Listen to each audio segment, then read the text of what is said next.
A'udzubillahi minasyaitonirrajim. Bismillahirrahmanirrahim. Assalamualaikum warahmatullahi wabarakatuh. Waalaikumsalam warahmatullahi wabarakatuh. Alhamdulillahirabbil alamin. Alhamdulillahilladzi arsala rasulahu bil huda wa dinil haq. Yuzra ala dini kulli wa kafa billahi syahida. Asyhadu an la ilaha illallah wahdahu la syarikalah wa asyhadu anna Muhammadan abduhu wa rasulullah nabi ba'd. Ibu-ibu yang dirahmati Allah Subhanahu wa taala, alhamdulillah pada pagi hari ini bertepatan dengan Hari Pendidikan Nasional. Kajian kita juga tentang pendidikan. Jadi pas sekali alhamdulillah. Segala puji bagi Allah, pada hari ini kita masih diberikan nikmat iman Islam dan kesehatan sehingga kita masih bisa menghadiri kajian duha atas kerjasama Salimah dan panitia Ansyifa Ramadan Lebak. Ibu-ibu yang dirahmati Allah Subhanahu wa taala, selamat datang dan selamat bergabung dengan webinar hari ini yang insya Allah akan bertemakan tentang pendidikan dan kebahagiaan. Hari ini akan dibahas atau pematerinya yaitu Ibu EN Rahaini MPD. Mangga Bu Nia, visinya, CV-nya, rekonfitenya. Baik, saya akan memperkenalkan dulu pembicara kita kali ini yaitu Ibu EN Rahaini. Beliau adalah seorang kepala sekolah SMP 4 Dewi Damar. Nama EN Rahaini MPD, tanggal lahir Lebak 6 Maret 1972. Nama suami Suparman SPD SD, anak M. Hafizuddin Ibrahim dan Khalid Abdurrahman, alamat Kampung Keong, Cikatapis. Pendidikan S2 UHAMKA, pengalaman bekerja tahun 93 sampai 96 mengajar di SMK Muhammadiyah Rangkas Bitung, tahun 96 sampai 2005 di SMP 2 Warung Gunung, 2005 sampai 2021 mengajar di SMP 4 Rangkas Bitung, dan tahun 2021 baru saja dipromosikan sebagai kepala sekolah di SMP Negeri 4 Dewi Damar. Pengalaman organisasi beliau ya sebagai ketua MGMP Wilby 1 Lebak, ketua MGMP Kabupaten Lebak, mapelnya Bahasa Indonesia. Tahun 2021 sampai sekarang ini itu beliau menjabat sebagai sekretaris Indonesia Bermutu atau IB Banten. Prestasi yang beliau sudah terima yaitu juara 2 lomba guru berprestasi, juara 2 lomba inovasi pembelajaran, guru terpopuler, dan sebagai finalis 10 besar guru berprestasi tingkat nasional. Dan alhamdulillah pada tahun 2017 WN juga bisa berangkat ke Australia ya untuk mendapatkan program coach ya di Melbourne University. Nah, sekarang aktivitas beliau selain kepala sekolah adalah instruktur kurikulum, instruktur nasional mapel bahasa Indonesia, instruktur nasional PPK, dan asesor program guru penggerak dan program sekolah penggerak. Ya itu data dari pembicara kita hari ini. Mudah-mudahan kita pada hari ini benar-benar mendapatkan pencerahan yang luar biasa ya sebagai guru-guru yang kita mayoritas peserta ini kebanyakan guru-guru ya untuk biar berbarokah ya kegiatan kita sama-sama. Mari kita buka dengan baca basmalah. Bismillahirrahmanirrahim. Ya. Berikutnya silakan saya serahkan waktu kepada Bu EN. Ya, terima kasih Bu Saplina dengan Bu Nia ya. Assalamualaikum warahmatullahi wabarakatuh. Waalaikumsalam warahmatullahi wabarakatuh. Suara saya jelas, Ibu? Jelas. Terima kasih. Alhamdulillahirabbil alamin.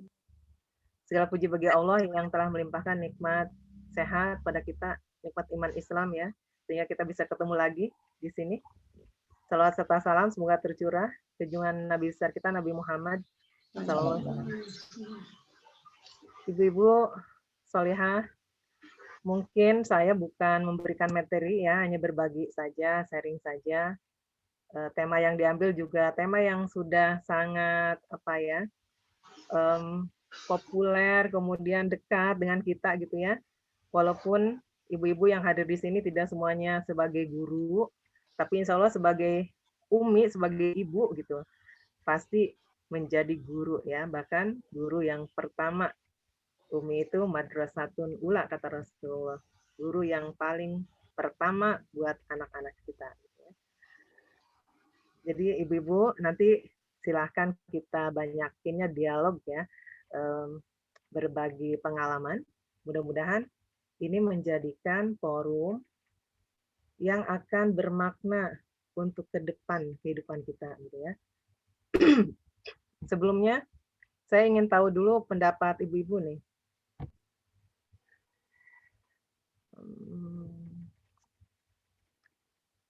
Sebentar.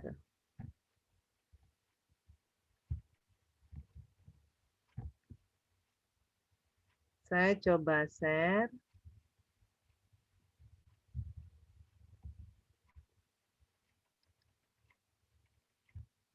Sudah terlihat ibu-ibu?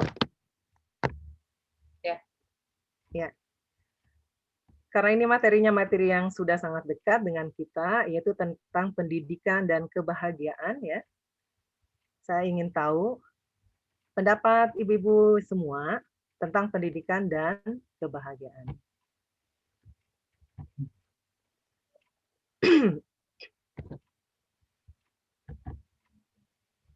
Kenapa ini tidak mau dibuka ya? Sebentar ya ibu-ibu ya. Ya.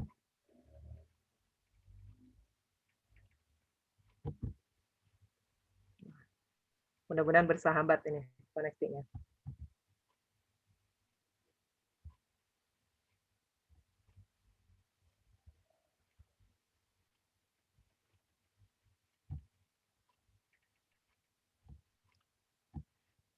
Ibu-ibu silahkan dibuka www.mentikom, lalu gunakan dress code lagi, kodenya ya maksudnya 2960123.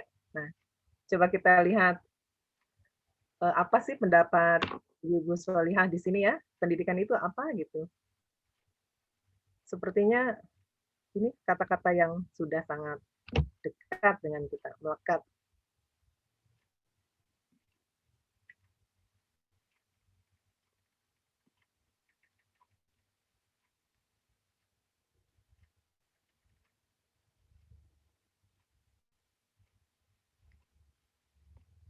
Ibu-ibu boleh memberikan satu atau dua kata ya, tidak perlu panjang-panjang, Ibu-ibu. Apa yang terbersit pertama ketika mendengar pendidikan? Apa itu pendidikan gitu ya? Apa yang ada di hati kita atau di benak kita atau di pikiran kita ketika ibu-ibu mendengar pendidikan? Silakan dituliskan di Mentikom. Nanti kita lihat hasil jawaban ibu-ibu seperti apa.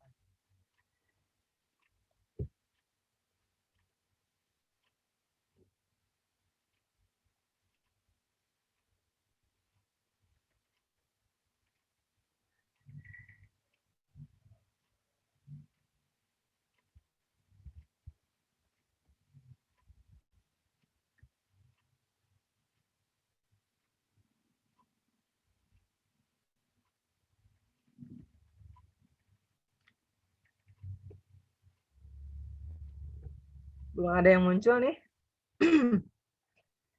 Ibu-ibu jangan mikir yang berat-berat ya. Apa yang terbersit saja ibu-ibu tuliskan.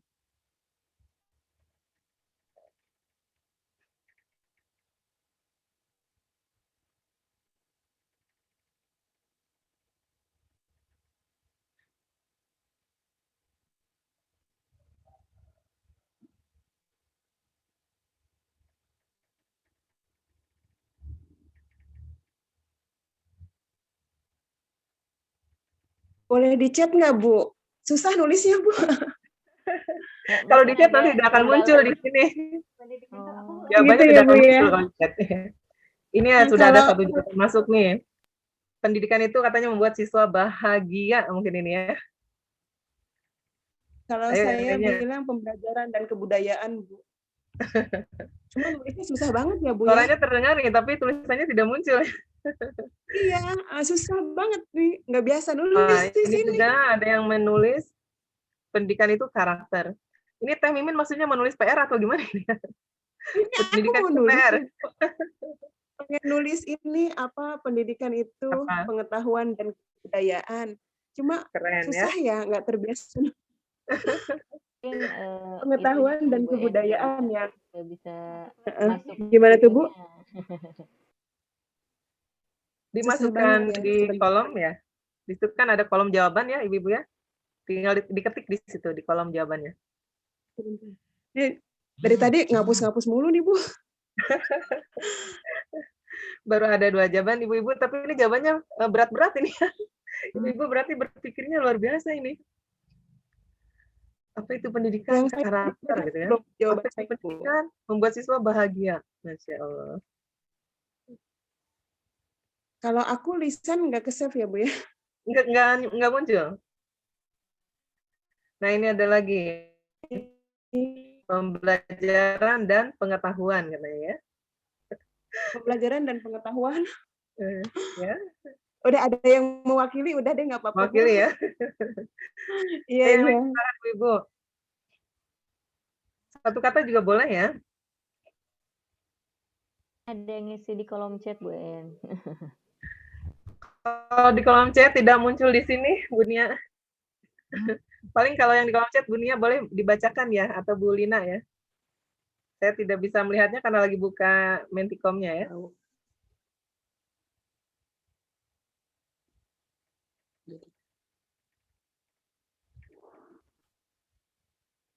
Ya, Ibu-ibu, saya bantu pendapat membacakan Ibu-ibu, ya nanti Bu akan En. saya foto ini ya. Nah, Kita upload untuk memperingati Hari Pendidikan Nasional tahun ini ya. Bu En, saya bacakan ya. Boleh. Dari Bu Retno, perubahan perilaku dari yang tidak tahu menjadi tahu, dari yang kurang Wah, baik. luar biasa ini ya. Kemudian ada lagi transfer ilmu dari Bu Endang. Iya. Ada lagi Yang dari Cipanas. Apa? Pendidikan adalah perubahan tingkah laku. Perubahan tingkah laku. Ya. Sudah keren-keren ini. Kayaknya nggak usah ada ini deh. Sharing dari saya, sudah selesai ini. Ibu-ibu, apa kesulitannya menulis di Mentikom?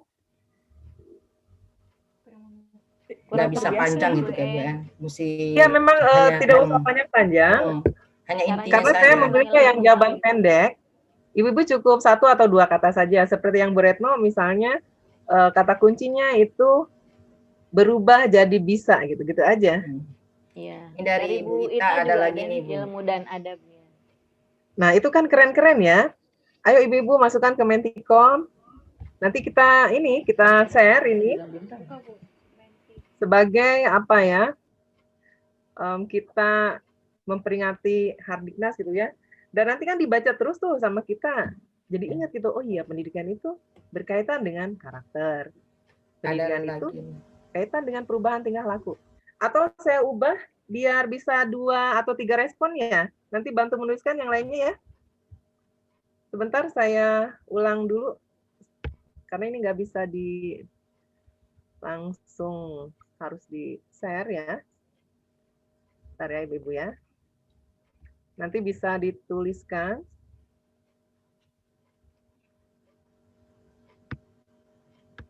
Nah, saya coba ubah di sini. Berarti per orang bisa menuliskan yang lain ya. Saya sudah ganti jadi bisa 3 kali isinya. Mungkin bisa membantu temannya yang lain. Ya. Ya, Kita mungkin lihat. langkahnya disampaikan lagi Ibu-ibu. Langkah pertama supaya mudah masuk ke Google dulu, kemudian baru diklik menti-nya, menti.com ya Bu. Nanti baru Ibu-ibu bisa ketik di situ, baru bisa masuk. Tadi yang kesulitan. Silahkan. Iya, betul. Ini di atas, Ibu-ibu di atas, paling atas ada www.menti.com. Nanti kalau sudah masuk ke situ, klik, dia minta kode ya. Masukkan kodenya 2960 1233, kemudian klik submit. Setelah itu ketikan apa jawaban ibu-ibu ya. Tadi jawabannya luar biasa. Ini yang baru masuk ke sini 1, 2, 3, 4, 4 orang. Ilmu dan karakter. Alhamdulillah sudah masuk tuh ya. Yang dari Bu Ita ini ya tadi ya. Ilmu dan karakter.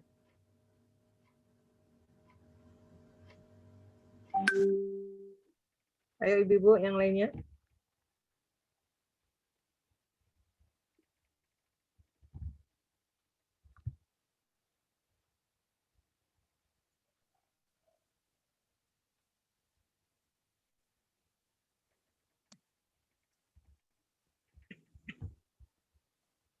Masih adakah yang sedang menulis?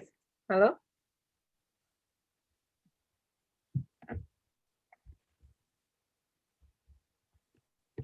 Ibu-ibu, masih ada yang sedang mengisi atau sudah Masih, semuanya? Ibu. Sudah selesai? Masih ada?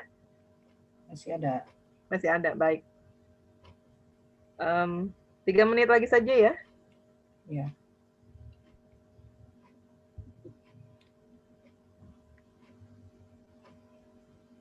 Ya, ada lagi nih Bu En dari Ibu Leli.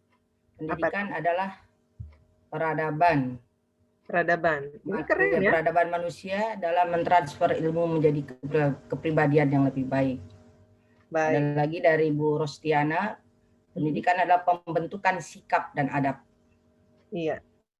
Itu sudah dalam sekali itu ya. Iya. Ada yang bisa membantu menuliskannya baru muncul di sini?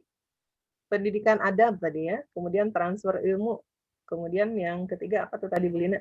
Baik. Peradaban Saya manusia. ya. Peradaban manusia. Kodenya nggak bisa dimasukin, Bu En. Di transfer situnya ilmu. tertulis ada kode, mau di delete nggak bisa. Oh, ditimpa aja Bu, jangan di-delete. Langsung kan? timpa aja. Langsung lagi Bu Ita. Oh gitu. 1, 2, Tapi 3, kan beda 3. dengan yang ada di layar ya. Iya. Beda dengan iya itu kode dari apa sih bawaannya, timpa aja Bu, nanti hilang sendiri. Peradaban dan transfer ilmu. Ya, cinta.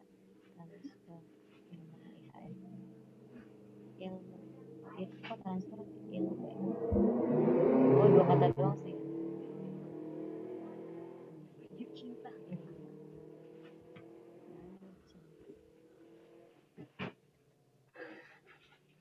Sudah saya bantu ditulis ya, Bu En.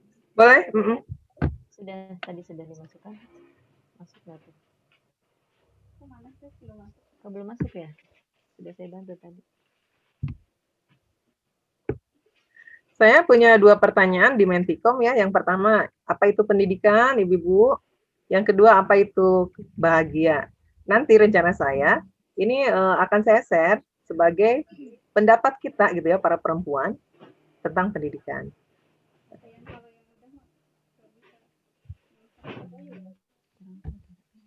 Nah, ini sudah ada ilmu dan adab. Atau saya perlu perlihatkan cara mengisinya, Ibu-ibu? Boleh. Baik, ini saya tutup dulu.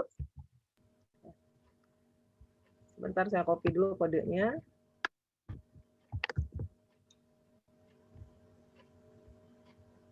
Cuma ini ketutup di mana ya tambah tadi. Sebentar. Ini aja deh.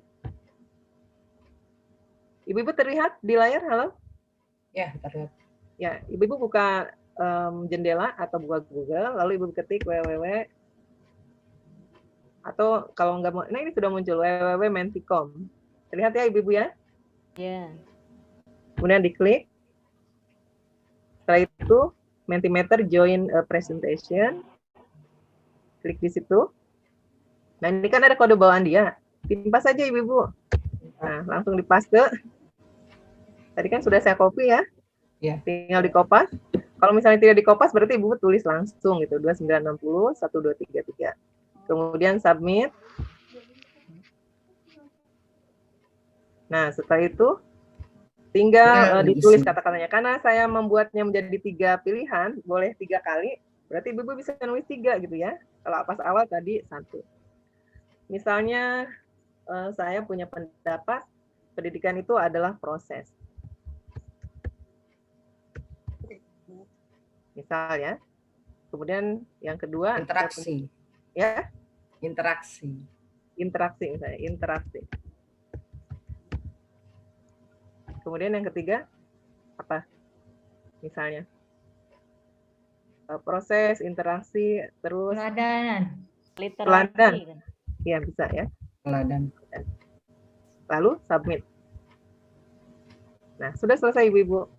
Nanti dia akan muncul di saya. Kebudayaan.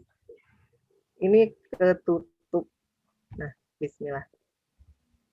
Nah, sudah muncul tuh proses ya. Banyak. Teladan, kemudian interaksi tadi. Ya, alhamdulillah bermunculan. Ibu-ibu. Yang lainnya? Apa pendidikan itu? Pendidikan adalah sebuah proses. Pendidikan itu berkaitan dengan karakter ya. Berkaitan itu transfer nilai kebaikan, transfer ilmu, mengubah perilaku ya. Pendidikan itu kebudayaan. Ini jawabannya betul semua ini. Kemudian pembiasaan. Iya, keren ya. Ada lagi Ibu-ibu yang masih menulis? Halo? Cukup kayaknya Bu ya. Ya, kita terbatas waktu juga ya. Ini yang ini Ya. saya cukupkan. Ibu-ibu sepakat ini semua jawabannya? Halo? Sepakat. Bu Lina doang yang sepakat. Ini soalnya di mute. Oh, di unmute ya, maaf ya. Baik. Sekarang kita lihat yang kedua ya. Saya ingin tahu juga pendapat ibu-ibu apa sih kebahagiaan itu ya. Bentar. Nah, ini dia.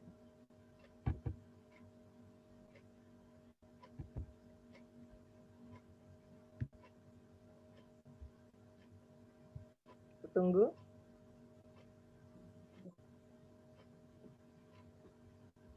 Saya coba ubah lagi nih jadi bisa 3 kali ya. Takut ada yang bersalah. Nah, silakan ibu-ibu. Kodenya 10172819. Oh, bukan yang tadi. Bukan, beda lagi. Kalau yang tadi nanti masuknya ke yang tadi ya. Tadi lagi aja sih. Apa sih ibu-ibu bahagia itu apa ya? Apa yang membuat ibu-ibu bahagia gitu? Kalau saya Bu, bahagianya jalan-jalan Bu. Sama Bu En. Sama ya, traveling. Nah, apa yang membuat ibu bahagia nih? Kita ingin tahu. Nah, wow. Memberi, Masya Allah ya. Apalagi Ramadan nih, berbagi perhatian, cinta.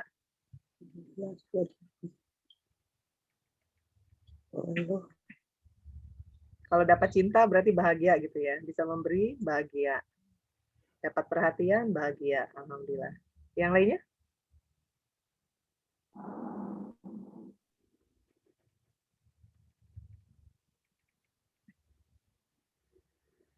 Apa sih sebenarnya yang membuat ibu bahagia ya? Kasih sayang. Banyak cinta. Jadi bukan hanya satu cinta ya, banyak cinta ya. Bu, dari siapa saja Bu cintanya Bu? Penghargaan. Ada di chat lagi nih di kolom chat. Apa itu Bantu Bu Nia? ketik ya, saya bantu ketik ya. Boleh bantu ketikan biar muncul? Iya, iya. Nanti akan saya share di Facebook saya ini. Ini bukti kita hari ini ya bahwa kita sudah berbicara tentang pendidikan dan bahagia gitu ya. Pendidikan yang berkaitan dengan kebahagiaan. Harapan jadi kenyataan. Dan ini jadi catatan nih bagi guru-guru. Bagaimana supaya siswanya bahagia gitu ya. Berarti ibu-ibu harus penuh cinta nanti mengajarnya. Ikhlas ya, perhatian, kasih sayang. Iya. Kemudian menghargai mereka, mau berbagi, mau memberi ya. Dan ini bukan pendapat saya ibu-ibu ya, pendapat ibu-ibu ini. Bu En, aku di chat Bu. Nulisnya. Ya, nggak apa-apa. Iya, minta bantuan panitia untuk menuliskannya ya. Ya, Ya. siap. Ya. Dari Sedang. Ketika harapan menjadi kenyataan. Wah, mantap. Oke. Harapan. Ini ada jawaban juga bahagia itu kalem ya. Seperti apa ya kalem ya? Siapa yang menulis? Kalem? Kita kalem itu kan diam gitu ya.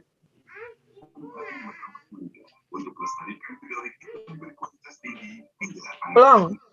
Bahagia itu plong. Plong itu maksudnya semuanya tercapai jadi plong gitu. Bisa jadi. Plong itu berarti nggak ada beban. Bebas gitu ya Bita ya. Itu sudah muncul lagi. Dari gede. Bersyukur, ya. Bersyukur, rela, penghargaan. Ini yang menjawab penghargaan saya jadi curiga nih. Apa maksudnya begitu? Bahagia itu penghargaan katanya. Penghargaan seperti Iya. apa ya? Saya yang nulis Bu En. Oh, gimana tuh Bu Lina? Boleh Ya, dijelaskan? jadi bahagia itu ketika seseorang mendapatkan, kita memberikan penghargaan kepada orang lain sekecil apapun hal positif yang dia lakukan. Itu Masya bahagia Allah. kita. Memberikan Bahagia, orang ya. lain bahagia juga. Kebahagiaan lain orang lain. Orang lain menjadi bahagia, itu kita jadi bahagia. Ah, mantap ini. Ada lagi ibu-ibu yang menulis? Halo? Ada yang masih menulis atau sudah selesai? Bu Teti, Bu Teti masih menulis? kebahagiaan itu adalah tersenyum, kata Bu Tita. Bu Teti. Wow. Berarti ibu-ibu banyak-banyak senyum biar bahagia ya. Kata Rasulullah juga, tabassumuka Fi wajhi Iwasi ahika sodako. sodako. Jadi selain bahagia, Bu Teti juga mendapatkan sodako. Salah. Masya Allah, ya, harmoni. Apa nih maksudnya nih? Siapa yang menjawab harmoni? Halo? Saya masih bertanya-tanya tentang ini nih, kalem dengan dan satu lagi harmoni ya. Apa maksudnya begitu? Bahagia itu kalem, bahagia itu harmoni. Ayo yang jawab harmoni, mangga di mute. Maaf, di unmute. Ya, silakan. Ya, dibuka. Biar kita tahu ya Dibuka. penjelasannya ya. Yang menjawab harmoni sama kalem, silakan dibuka Saya Bu, mute-nya. Silakan Ibu yang tadi menjawab calm dan harmoni. kalem itu menurut saya maksudnya tuh tenang gitu. Jadi nggak yang terlalu punya ekspektasi tinggi kayak gitu. Terus Baik. kalau harmoni, ya dengan sesama gitu. Jadi kedamaian itu nomor 1, itu pasti bahagia. Jadi nggak ada selek-selek kayak gitu, Bu. Mungkin. Damai ya. Luar biasa ya. Terima kasih Ibu. Ada lagi yang masih menulis? Sudah cukup? Saya akhiri ya Ibu-ibu ya. Ya, Nanti ya. saya akan share di Facebook saya. Ini pendapat ibu-ibu hari ini tentang pendidikan dan kebahagiaan. Ya. Selanjutnya saya coba share PowerPoint ya. Belum muncul di sini, sebentar.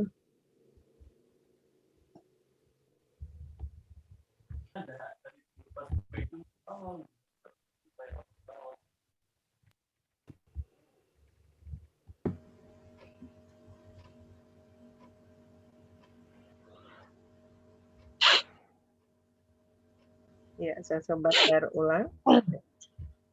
Mudah-mudahan sudah bisa terbaca.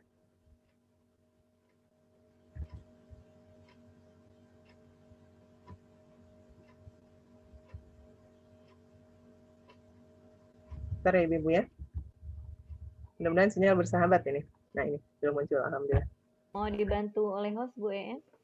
Ada ini, sudah muncul. Sudah. Oh, udah bisa, udah ada. Ya, oke. Ibu terlihat? Halo? Ya, terlihat Bu En. Ya, baik. Ibu-ibu, tema kita hari ini adalah pendidikan dan kebahagiaan. Ini tema yang sangat menarik buat saya pribadi ya. Dan kebetulan ini berkaitan pas waktunya gitu ya, bahwa hari ini kita memperingati Hari Pendidikan Nasional. Dan ini bisa menjadi harapan ya, ibu-ibu ya, bahwa pendidikan yang kita lakukan gitu ya, harapannya akan berujung pada kebahagiaan.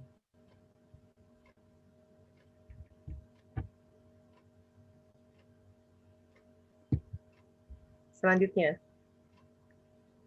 ini ibu-ibu yang mungkin tujuan terpenting ya, berkaitan dengan tema kita, karena kita adalah para pendidik, walaupun bukan guru di sekolah, tapi ibu-ibu adalah pendidik yang utama, pendidik yang sejati gitu ya, di rumah masing-masing, untuk anak-anak yang kita punya gitu ya. Nah, beberapa ahli mengatakan bahwa tujuan terpenting para pendidik adalah menjamin kebahagiaan individu objek didik. Jadi menjamin kebahagiaan para siswa kita, para anak kita gitu ya, dalam proses pendidikan yang dijalani. Tadi Ibu menjawab bahagia itu tenang, bahagia itu bersyukur, bahagia itu harmoni, bahagia itu apalagi tadi ya, berbagi gitu. Nah, coba dilihat anak-anak kita pribadi atau anak didik kita, apakah mereka sudah merasakan ketenangan gitu ya ketika kita mengajar mereka, mendidik mereka, sudah merasakan bersyukur gitu ya. Jangan-jangan sebaliknya, ketika kita masuk kelas atau ketika kita bertemu dengan anak-anak kita, yang ada merekanya malah merasa tidak bersyukur gitu ya, malah merasa tidak bahagia, merasa tertekan misalnya dengan adanya kita. Ada banyak siswa yang curhat ke saya, Bu, misalnya, saya kalau belajar sama mama nggak enak banget deh gitu ya. Kenapa kata saya? Soalnya mama itu suka maksa, Bu, katanya gitu ya. Nah, jangan-jangan di antara kita, termasuk saya pribadi, ke anak pribadi suka maksa gitu ya. Dan ibu-ibu sadar atau tidak disadari, ekspektasi kita untuk anak pribadi itu biasanya lebih tinggi ya, dibandingkan dengan, untuk yang guru ini ya, dengan siswa kita. Ketika siswa punya kesalahan misalnya, kita dengan sabarnya menerima kesalahan mereka, lalu membimbing mereka untuk tidak berbuat salah lagi. Tetapi ketika anak kita di rumah melakukan kesalahan yang sama, maka yang muncul apa? Emosi gitu ya. Kenapa? Karena standar kita kepada anak kita pribadi itu lebih tinggi dibandingkan ke siswa. Adakah yang pernah mengalaminya? Simpan dulu di dalam hati jawabannya ya. WN, mohon maaf, bisa di full screen layarnya? Oh, iya lupa. Ya. Sudah lebih jelas ya Ibu-ibu ya? Ya. Sudah. Kemudian Ibu-ibu, ternyata Allah memberikan pilihan kepada kita. Dan kita yang menentukan Ibu-ibu pilihan hidup ini ya. Mau bahagia apa sengsara gitu ya. Saya banyak baca status teman-teman di Facebook atau dimanapun, beberapa waktu ke belakang gitu ya, banyak itu kalimat muncul, aku pilih bahagia. Atau jangan-jangan ibu-ibu pernah nulis seperti itu nih, aku pilih bahagia. Tulisan itu ibu-ibu saya sangat apresiasi ya, untuk teman-teman yang nulis seperti itu. Mengapa? Tulisan yang kita buat itu akan terbaca oleh kita ya, terbaca oleh orang lain, dan itu akan menjadi doa kalau menurut saya pribadi ya. Hal-hal yang baik yang kita tulis itu akan menjadi doa untuk kita dan menjadi motivasi. Misalnya ketika saya menulis aku pilih bahagia, itu apalagi kalau diucapkan terdengar oleh seluruh badan kita ya, aku pilih bahagia, maka dari ujung rambut sampai ujung kaki pasti memilihnya bahagia.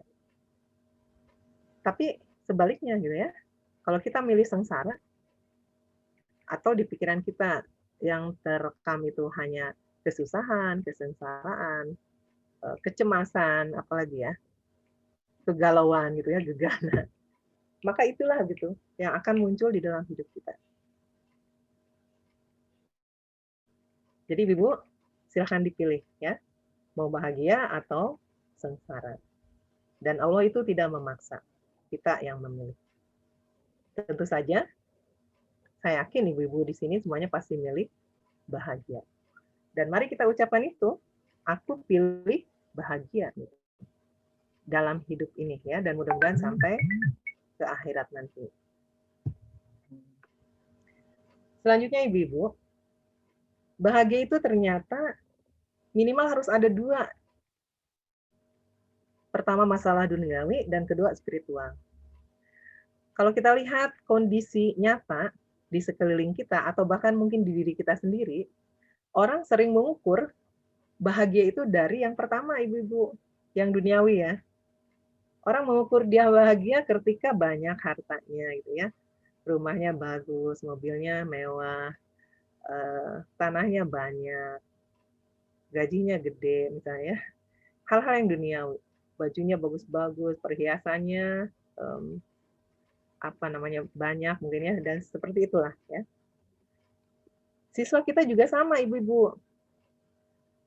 Kadang-kadang secara tidak sadar kita arahkan seperti itu gitu ya. Bahwa bahagia itu kamu jadi juara misalnya. Bahagia itu kamu mencapai sesuatu yang orang lain tidak capai. Bahagia itu misalnya ke siswa kita katakan ketika kamu bisa mengerjakan soal ulangan dan hasilnya luar biasa. Boleh tidak Ibu? Seperti itu. Boleh ya, silakan ya. Bahkan harus dimotivasi anak-anak untuk selalu menjadi yang terbaik. Mengapa? Kan Allah sudah katakan fastabiqul khairat gitu, berlomba-lomba dalam kebaikan. Tetapi Ibu, jangan lupa dampingi juga dengan kebahagiaan spiritualnya gitu ya. Dan ini Ibu-ibu sama pentingnya, sama urgennya. Ketika anak-anak bisa menjadi yang terbaik dalam pelajaran tertentu misalnya, maka dia juga harus merasa bersyukur gitu ya. Bersyukur atas apa yang dia peroleh. Jadi dia berusaha dengan keras mencapai prestasinya secara duniawi, kemudian dia bersyukur atas perolehannya itu gitu ya. Dan dia merasakan bahwa saya berhasil ini bukan hanya dari kemampuan saya, tapi juga ada dukungan doa dari orang tua. Ada izin dari Allah gitu ya. Jadi yang ingin saya sampaikan di sini Ibu-ibu, kita berusaha menyeimbangkan ya untuk anak-anak kita, untuk anak didik kita, supaya mereka bahagianya dua, gitu. Bukan hanya di duniawi saja, tapi juga spiritualnya. Bukan masalah duniawi saja, tapi spiritualnya. Kemudian, kita juga sering lupa menanamkan bahwa duniawi itu fana. Kemarin kita sudah bahas ya di surat Ar-Rahman ya dengan Wita ya. Tidak abadi gitu. Dan kalau ukurannya harta, misalnya kebahagiaan, harta bisa hilang. Ketika dikasihkan, berkurang gitu ya. Tapi kalau ilmu itu kaitannya dengan spiritual, dengan mental, jiwa kita gitu ya. Ketika dibagi, maka akan bertambah berkah. Harta dibagi berkurang, kecuali ibu-ibu berzakat, bersedekah, itu kan beda ya. Itu malah bertambah-tambah berkali-kali lipat gitu. Itu sudah janji Allah. Tapi kalau secara umum, kaidahnya, harta dibagi, maka dia berkurang. Harta dikasihkan, maka dia berkurang. Tapi ilmu, rasa syukur gitu ya, dibagikan, maka itu akan menginspirasi, gitu ya, mewarnai. Kalau kitanya senyum, ya seperti tadi kata Bu Teti, tersenyum, bahagia gitu, maka sekitar kita itu kena auranya dari spiritual kita ya, dari senyum kita. Minimal misalnya saya ketemu Bunia senyum, Bunia lagi pusing juga karena saya senyum, akhirnya kan ngebalas senyumnya Bunia ya. Begitu juga dengan yang lainnya ya Ibu-ibu ya. Jadi mudah-mudahan dengan ini kita apa ya? Kalau pahami, saya kira ini sudah paham semuanya ya. Kita coba praktekkan bahwa kebahagiaan itu harus seimbang antara duniawi dan spiritual untuk anak-anak kita, untuk siswa-siswa kita. Nah, beberapa ulama menjelaskan ada hal-hal yang urgen, yang utama gitu, yang perlu diperhatikan oleh kita, para ibu sebagai pendidik untuk anak didik kita ya, mau di sekolah maupun di rumah. Nomor satu yang paling utama adalah pendidikan. Dan ini menjadi dasar ya, menjadi dasar pendidikan anak-anak kita. Dan dalam pendidikan agama yang paling urgen itu adalah akidah. Nomor satu, akidahnya dulu ibu-ibu. Mudah-mudahan anak-anak kita akidahnya kuat gitu ya. Walaupun faktanya berproses ibu-ibu ya. Kemudian ibu-ibu yang penting juga makanan yang sehat dan bergizi. Saya mungkin menambahkan satu kata lagi, dan halal ya. Makanan sehat yang bergizi kita perlu perhatikan untuk anak-anak kita. Saya yakin banyak anak-anak yang tidak senang sayur, buah gitu ya. Mungkin lebih senangnya chicken, lebih senangnya burger, pizza, seperti itu, makanan-makanan yang siap saji ya. Cepat saji, mohon maaf. Nah, bagaimana kita sebagai ibu tetap menyediakan makanan-makanan sehat yang bergizi, menyediakan buah-buahan, menyediakan sayuran gitu ya, untuk menyeimbangkan gizi anak-anak kita. Kalau mungkin anak-anak didik di kantinnya ya, kantin di sekolah, mungkin bisa diperiksa oleh ibu-ibu. Kalau sekarang sih off ya kantin ya karena COVID. Apakah makanan di kantin itu sehat gitu ya? Apakah bergizi atau hanya makanan-makanan yang tergolong makanan sampah, junk food gitu ya. Selanjutnya ibu-ibu penting juga kesehatan dan pertumbuhan fisik. Anak-anak TK itu kan banyak geraknya ya. Nah, bagaimana menjaganya? Anak SMP sudah masuk SD itu sudah mulai dia bergerombol, berteman gitu ya. Nah, bagaimana pertumbuhan fisiknya sehingga dia bisa menerima pembelajaran dengan baik. SMP sudah puber ya, sangat luar biasa untuk program-program di sekolah, seperti program-program Peak Air ya, itu membantu sekali itu untuk kesehatan dan pertumbuhan fisik. Ini ibu-ibu yang agak riskan di kita itu pendidikan seksual ya. Ini mau tidak mau ibu-ibu harus diberikan, dan Rasulullah juga mengajarkannya bahwa harus ada pendidikan seksual untuk anak-anak kita. Misalnya Rasulullah mengajarkan adanya pemisahan tempat tidur gitu ya untuk anak-anak yang sudah menjelang balik. Kemudian menutup aurat. Tidak mandi bareng misalnya ya. Itu kan hal-hal yang umum ya. Kadang-kadang anak-anak kalau tidak tahu dia seenaknya saja gitu mandi bareng teman-temannya gitu ya. Jadi ada batasan-batasan yang mau tidak mau ibu-ibu berkaitan dengan pendidikan seksual. Mau nggak mau kita harus menyampaikan ke mereka bahwa ini aurat, harus ada rasa malu gitu ya. Bahwa ini tidak boleh. Ini harusnya begini menurut agama kita gitu ya. Dan menurut norma misalnya. Selanjutnya ibu-ibu kemampuan berpikir. Bagaimana kemampuan berpikir anak-anak kita? Jangan sampai usianya sudah dewasa ya, tapi kemampuan berpikirnya masih anak-anak misalnya. Dan terakhir, sosial budaya, ibu-ibu, ini berkaitan dengan etika, norma, ya, keteladanan. Dan yang saya rasakan sendiri, itu butuh waktu yang lama, ibu-ibu. Sudah dicoba keteladanan, kok anak ini nggak ikut-ikut juga, gitu ya. Akhirnya kalau sudah begitu, gimana, ibu-ibu? Kembali ke Allah, gitu ya. Kembali ke Allah. Iya, betul. Dengan senjata doa, gitu. Ketika kita sudah lakukan nasihat, kemudian keteladanan, tapi anak QQ aja kayak anak tuh berubah gitu ya. Akhirnya yang terakhir itu kita ambil, kita doakan supaya mereka berubah gitu ya, berubah yang lebih baik. Dan karena doa tidak seperti makan capek, ibu-ibu ya, berarti kita juga bersabar gitu dalam berdoa itu. Mudah-mudahan anak-anak kita suatu saat gitu ya, masih diberikan umur sama Allah yang berkah gitu, bisa berubah sesuai dengan harapan-harapan terbaik dari kita. Nah, ini harapannya, ibu-ibu. Pasti semuanya mau ya, punya anak religius ya. Sholat subuh nggak usah dibangunin gitu ya. Tilawah nggak usah diingetin. Saum sunnah mau, ibadah nafilah mau gitu ya, seneng banget ya. Atau mungkin ibu-ibu juga mengalami ketika melakukan sesuatu misalnya, anaknya langsung komen, "Mah, pakai kerudung dong," misalnya. Kalau keluar, itu banyak ini curhatan ibu-ibu ke saya ya. Alhamdulillah setelah anak saya sekolah di ini katanya lebih perhatian gitu ke cara berpakaian ibunya gitu ya, cara berperilaku ibunya. Nah, itu kan suatu anugerah ibu-ibu buat kita. Ketika anak-anak kita bisa menjadi religius gitu ya dengan pendidikan.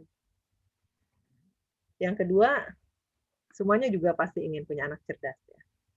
Tapi ibu-ibu hati-hati, jangan sampai menjadi obsesi gitu ya. Dan sekarang kita sudah banyak mendengar tentang kecerdasan ganda gitu ya, multiple intelligences ya. Ibu-ibu jangan hanya bangga anak-anak cerdas matematikanya saja, sainsnya saja, tapi anak-anak yang cerdas secara verbal, bahasanya, yang cerdas olahraganya, yang cerdas suaranya misalnya. Jadi banyak hal ya ibu-ibu ya. Karena Allah ciptakan semuanya itu memiliki keunggulan. Dan tidak ada siswa yang bodoh. Yang ada, dia belum menemukan guru yang tepat gitu ya untuk membimbingnya. Selanjutnya, harapan kita anak-anak kita sehat ya gitu ya. Kalau anak-anak sehat kan kita tenang ya.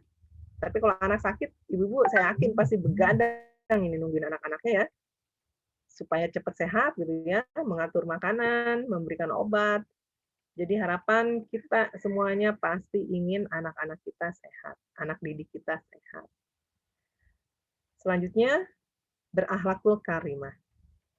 Masya Allah enak banget ngeliatnya gitu ya, pas ketemu salim, misalnya ucapkan salam, membuang sampah ke tempatnya, menyapa, kemudian ketika dalam diskusi dia mendebat orang dengan sopan misalnya, lalu ketika ada orang bertanya dia menjawab dengan ramah gitu ya, peduli, itu semuanya masuk ke akhlakul karimah.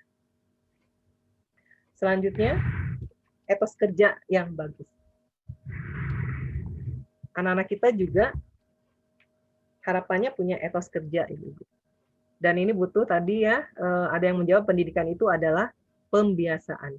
Nah, di antaranya pembiasaan yang kita lakukan itu akan memunculkan etos kerja. Dan harapannya etos kerja yang bagus. Coba lihat anak-anak kita pas masa COVID ini ya, jadwal tidurnya berubah ibu-ibu. Malamnya begadang ya, paginya tidur gitu. Siswa-siswa kita itu banyak yang seperti itu. Ketika sekolah tidak memperlakukan KBM, misalnya mau daring atau tatap muka, berubah semuanya ya. Kita juga jadi ikutan berubah juga ibu ya. Mungkin berubah jadi marah-marah gitu ya. Atau bisa jadi berubah jadi agak stres gitu ya. Mengikuti perkembangan anak-anak kita yang terpengaruh oleh kondisi gitu ya. Tapi sekali lagi ibu-ibu, mudah-mudahan ibu-ibu kuat semuanya gitu ya, tetap punya motivasi yang tinggi sehingga walau bagaimanapun etos kerja anak-anak kita tetap sesuai dengan yang kita harapkan gitu ya, dengan pembiasaan tadi. Selanjutnya tentu saja ujung-ujungnya gitu ya, kita berharap mereka bahagia hidupnya. Bahkan di doa-doa ya untuk sholat tahajud misalnya yang utama kan doa sapu jagat ya, Robbana atina fid dunya hasanah wa fil akhirati hasanah wa qina azabannar gitu ya. Jadi kita sangat ingin anak didik kita hidupnya bahagia. Anak-anak pribadi kita hidupnya juga bahagia.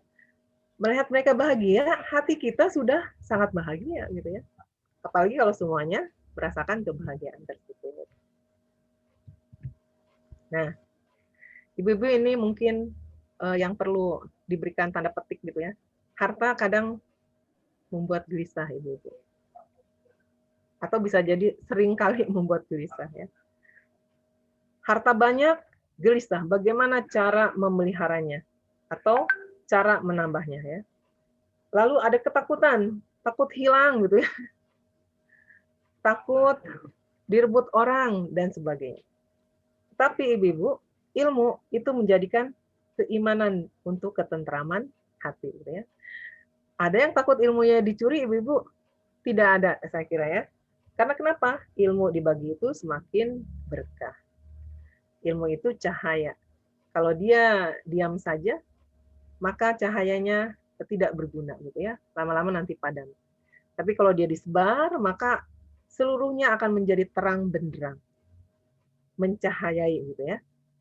Jadi ibu bukan berarti tidak boleh punya harta ibu ya. Karena dianjurkan kita untuk memperoleh harta yang halal gitu ya. Bahkan ketika kita punya harta yang berlebih, maka kesempatan pun akan lebih banyak.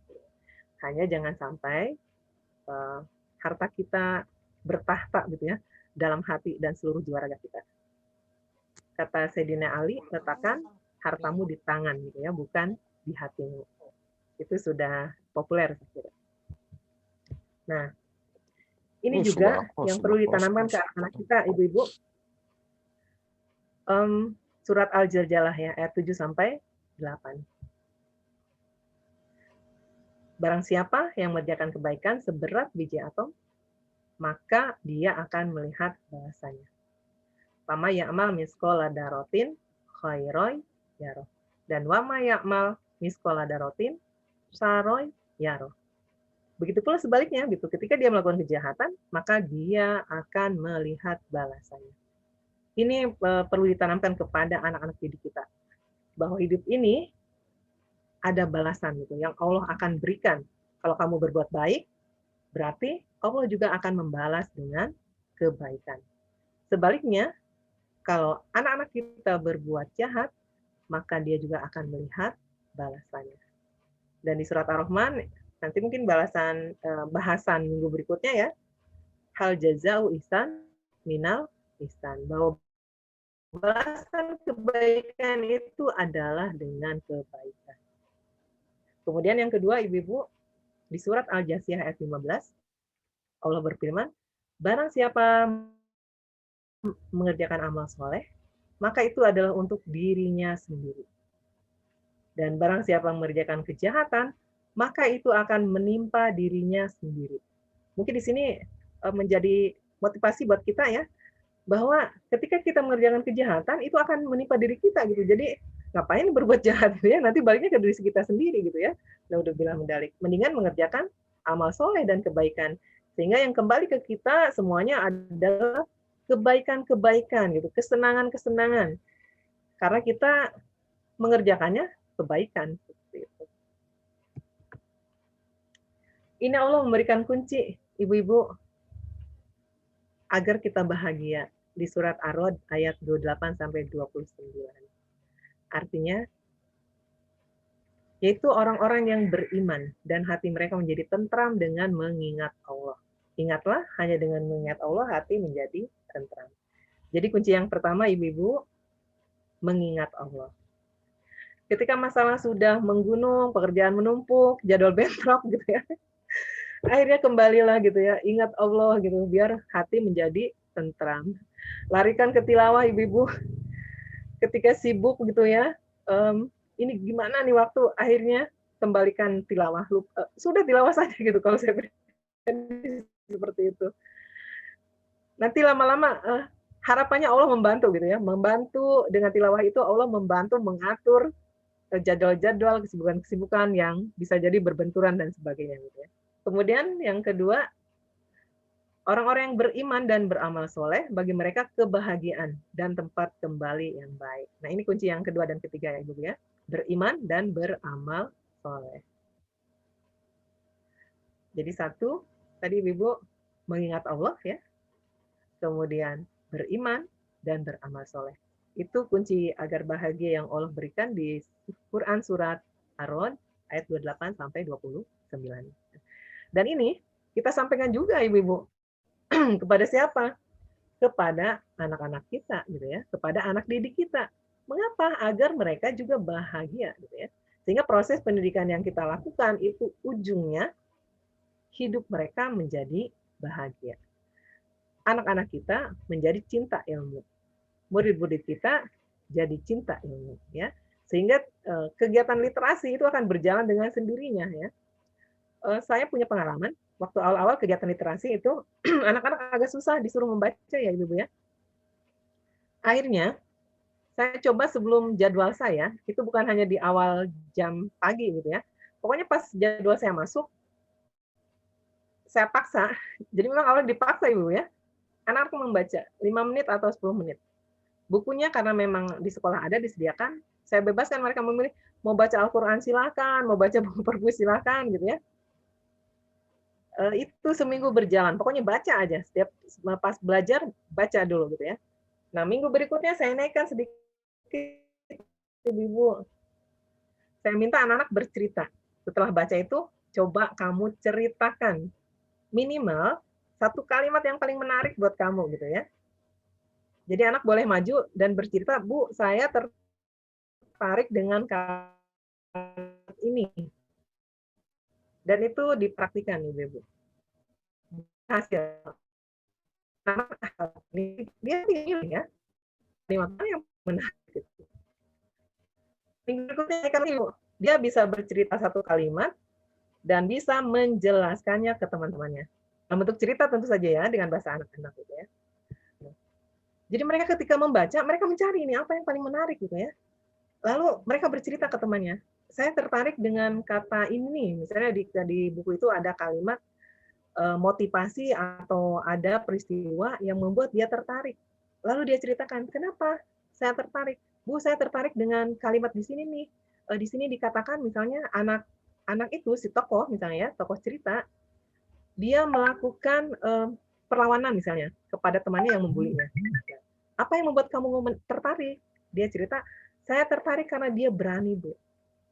Dan saya ingin seperti dia, menjadi berani. Kan itu hanya kalimat pendek ya. Dan pertemuan-pertemuan berikutnya lagi, ibu-ibu, tanpa saya suruh, mereka sudah langsung mengacungkan tangan ketika sudah habis 10 menit. Bu, saya mau cerita, Bu. Saya ketemu hal yang menarik, Bu. Nah, itu membuat saya pribadi senang sekali gitu ya, dan terharu. Wah, ternyata anak-anak bisa gitu ya diajak untuk membaca dan menemukan hal-hal yang menarik dan menceritakan hal tersebut dengan alasannya kepada kita. Kuncinya apa, Ibu? Pembiasaan tadi ya. Karena pendidikan adalah pembiasaan. Kemudian di surat Al-Mujadalah, ibu-ibu yang saya sayangi, Allah berfirman, berlapang-lapanglah dalam majelis, maka lapangkanlah. Niscaya Allah akan memberi kelapangan untukmu. Jadi ibu-ibu jangan sungkan disuruh bergeser ya kalau lagi duduk menikmati kajian misalnya atau lagi rapat, ada yang datang ya lapangkanlah gitu ya, geser gitu ya, kasih tempat untuk mereka. Kemudian apabila dikatakan berdirilah kamu, maka berdirilah. Niscaya Allah akan meninggikan orang-orang yang beriman di antaramu dan orang-orang yang diberi ilmu pengetahuan beberapa derajat. Dan Allah Maha mengetahui apa yang kamu kerjakan. Ini saya sampaikan ke siswa bahwa orang-orang beriman dan orang-orang yang diberi ilmu pengetahuan itu memiliki derajat yang tinggi gitu ya. Dia lebih dari yang lainnya dalam hal derajat. Dan orang yang berilmu itu hidupnya akan mulia. Ya. Anak-anak lebih senang dikasih contohnya apa, ibu-ibu? Misalnya ya, mohon maaf ya, para buruh kasar gitu ya. Mengapa mereka bekerja dengan menggunakan tenaganya gitu ya? Karena yang mereka punya hanya tenaga gitu. Tapi bandingkan dengan dokter misalnya. Kenapa mereka kerjanya tidak pakai, bukan tidak pakai sih, maksudnya tenaga yang dikeluarkannya lebih sedikit, otaknya yang lebih banyak bekerja. Karena dia punya ilmu yang membuat dia naik beberapa derajat dibandingkan dengan yang buruh tadi. Kemudian, coba anak-anakku lihat, kata saya, seorang desainer atau seorang arsitek, dia oret-oret aja gitu ya, seolah dia duduk kan nyantai, oret-oret, selesai hasilnya satu gambar arsitek rumah bisa jutaan gitu ya. Satu desainer misalnya, satu desain baju misalnya, ketika dia sudah punya nama, itu akan hasilnya juga luar biasa, berimbas ke income dan sebagainya. Tetapi saya juga tanamkan ke anak-anak Bapak Ibu bahwa dua-duanya atau tiga-tiganya itu adalah pekerjaan yang halal. Allah menerima ketiga-tiganya gitu ya. Bahkan bisa jadi yang buruh itu anak-anakku nanti lebih bersyukur dibandingkan dengan yang desainer atau yang arsitek, walaupun dia penghasilannya gede, yang dokter gitu ya. Bisa jadi yang buruh itu anak-anakku tidur nyenyak dibandingkan dengan yang dokter. Dokter misalnya mau tidur tiba-tiba ada telepon pasien gitu ya. Tapi semuanya itu adalah resiko yang harus kita ambil. Dan tinggal kita mengaturnya bagaimana, mensyukuri semua yang kita lakukan, semua yang kita terima gitu. Dan ini menjadi motivasi saya untuk anak-anak dan untuk saya pribadi gitu ya. Ketika hal-hal yang luar biasa terjadi dalam hidup kita, mau negatif atau positif, ketika dikembalikan kepada dua sifat mukmin, ketika ditimpa bencana bersabar, diberi anugerah bersyukur, maka sudah selesai gitu ya.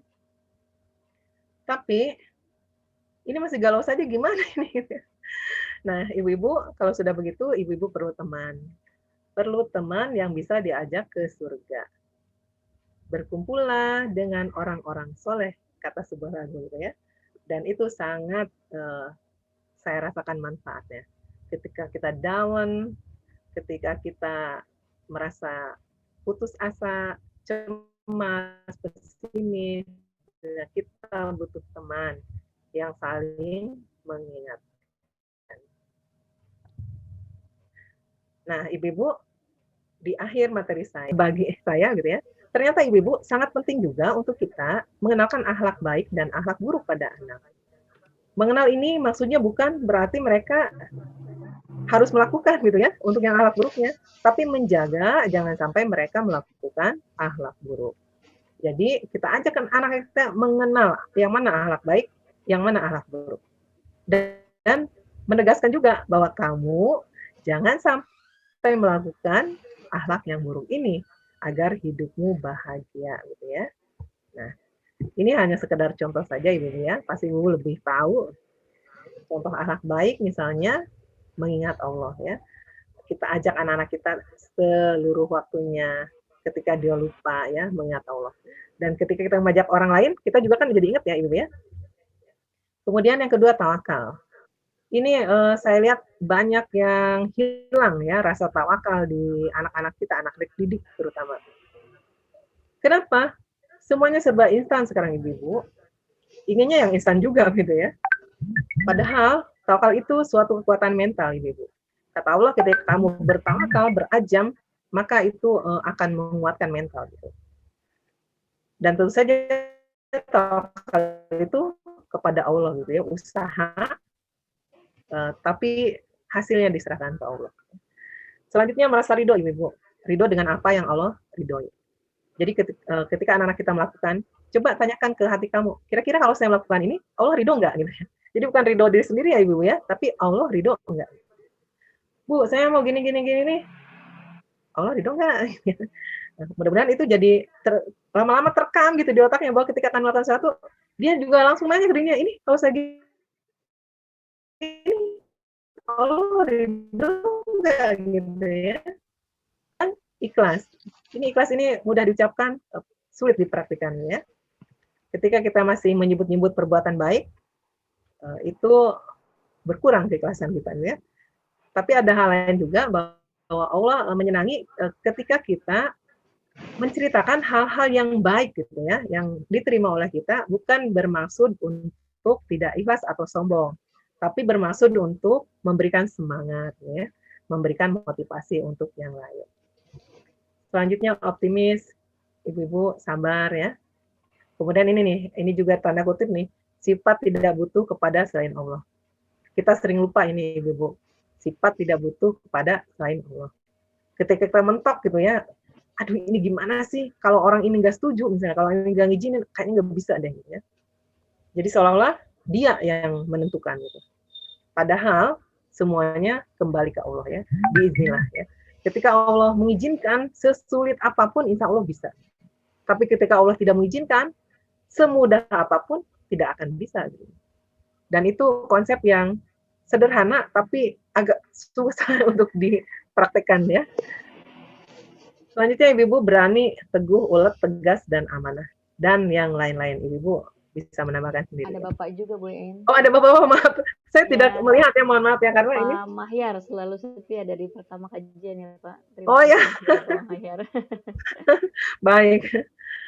Dan terakhir Ibu Bapak, jadi Pak Bapak sekarang ya. Contoh akhlak buruk. Ini beberapa contoh yang yang sering gitu ya muncul, ria gitu ya. Satu sisi ibu-ibu, kita jangan pelit pujian ke anak didik ya. Ketika mereka berbuat positif, segeralah puji gitu ya. Sebaliknya ketika dia berbuat negatif, segera sampaikan bahwa itu salah. Jangan sampai anak karena sering dipuji misalnya, lama-lama dia keenakan jadinya ria gitu ya, senang dipuji. Kita sampaikan keseimbangan antara memuji dan memberikan sanksi. Kemudian hasud itu nggak mau lihat orang lain bahagia ya. Kemudian pemarah, putus asa, sombong, tamak. Sepertinya sifat-sifat di sini semuanya familiar gitu ya. Senang gibah nih, ibu-ibu nih senang gibah nih, hati-hati. Saya pribadi, ibu-ibu bukan malaikat ya. Kadang-kadang terimbas juga gitu.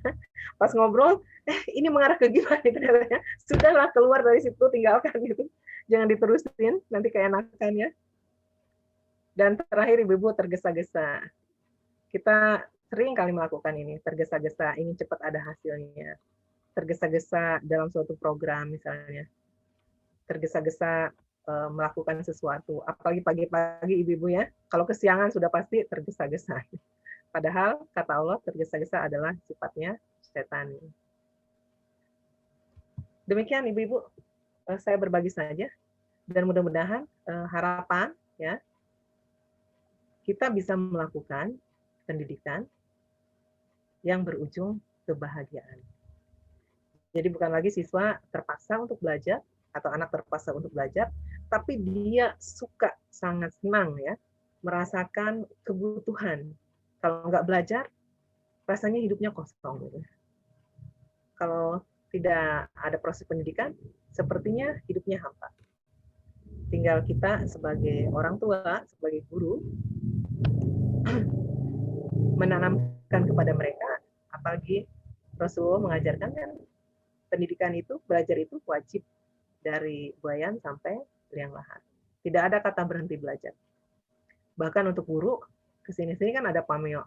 Guru yang berhenti belajar, maka berhentilah mengajar. Ini pameo yang sederhana, tapi bisa jadi sadis, ibu-ibu ya.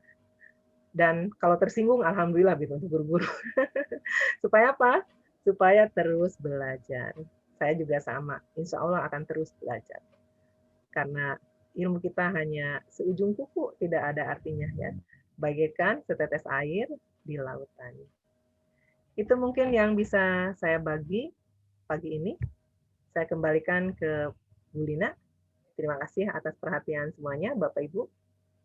Ya, Assalamualaikum warahmatullahi wabarakatuh. Waalaikumsalam warahmatullahi wabarakatuh. Terima kasih Bu En atas pemaparan materi yang luar biasa. Untuk sesi berikutnya itu tanya jawab dulu ya Bu En ya. Mangga Ibu-ibu. Silakan. Kalau bisa saya jawab, kalau enggak saya PR-kan. Ya, siap. Yang mau bertanya silakan Ibu-ibu. Mau langsung atau mau lewat chat boleh. Enggak, silakan.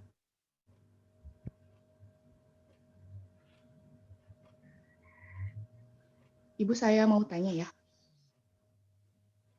Ya, siap. Silakan Bu.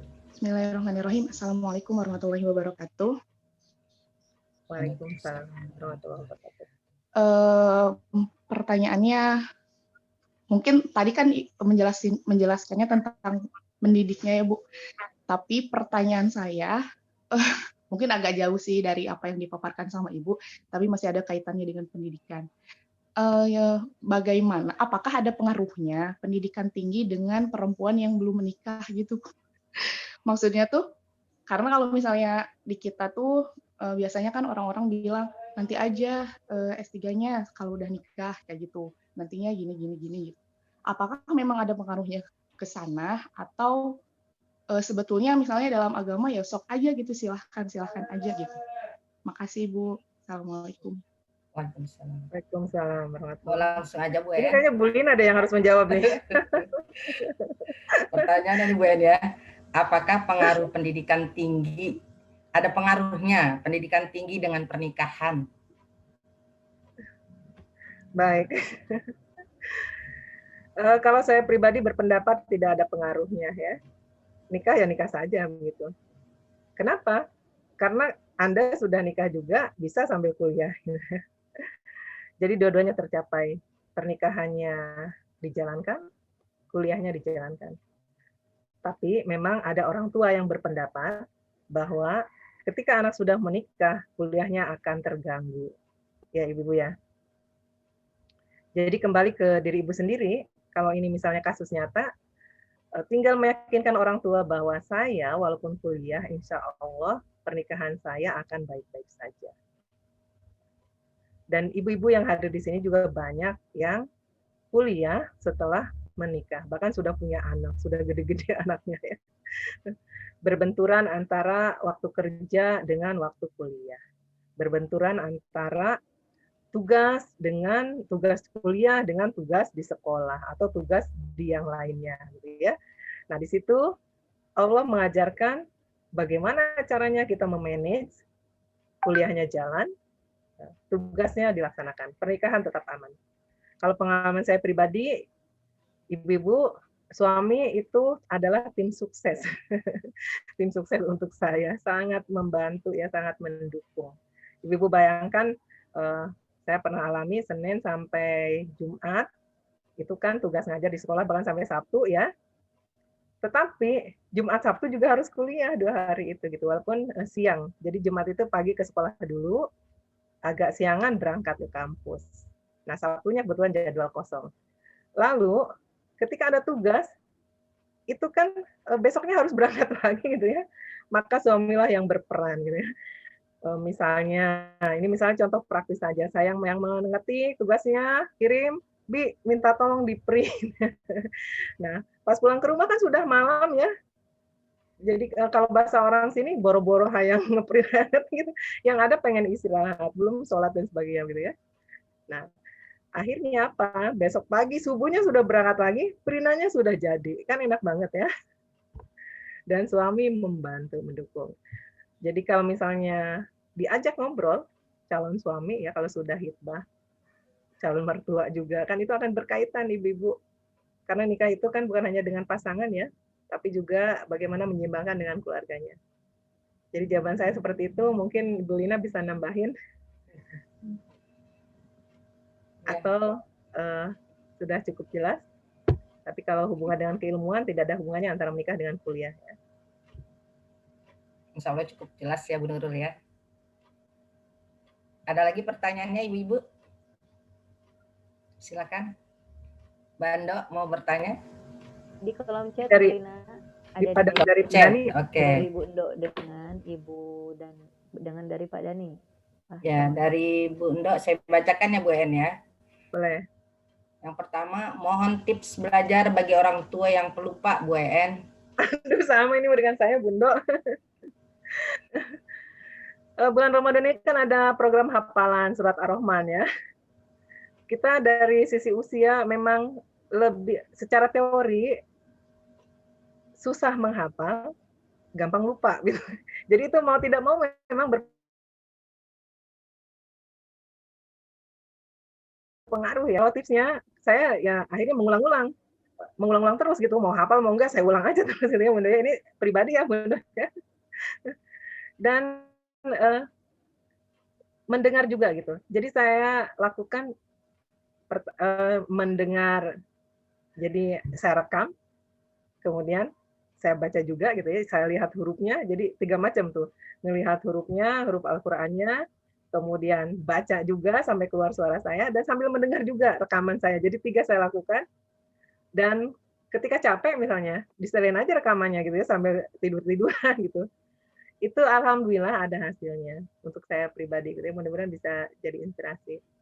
Tapi kadang-kala mentok juga gitu, sudah 2 hari ngapalin ini nggak nambah-nambah nih apalagi gitu ya. Terus apa ya? Jadinya karena dosa gitu Mendo ya. Aduh ini banyak dosa. Tapi ya sudah terus aja dicoba gitu. Hanya memang akhirnya hari itu tidak store gitu karena nggak nyampe hafalannya mau nambah storan apa gitu ya. Kalau berkaitan dengan yang lain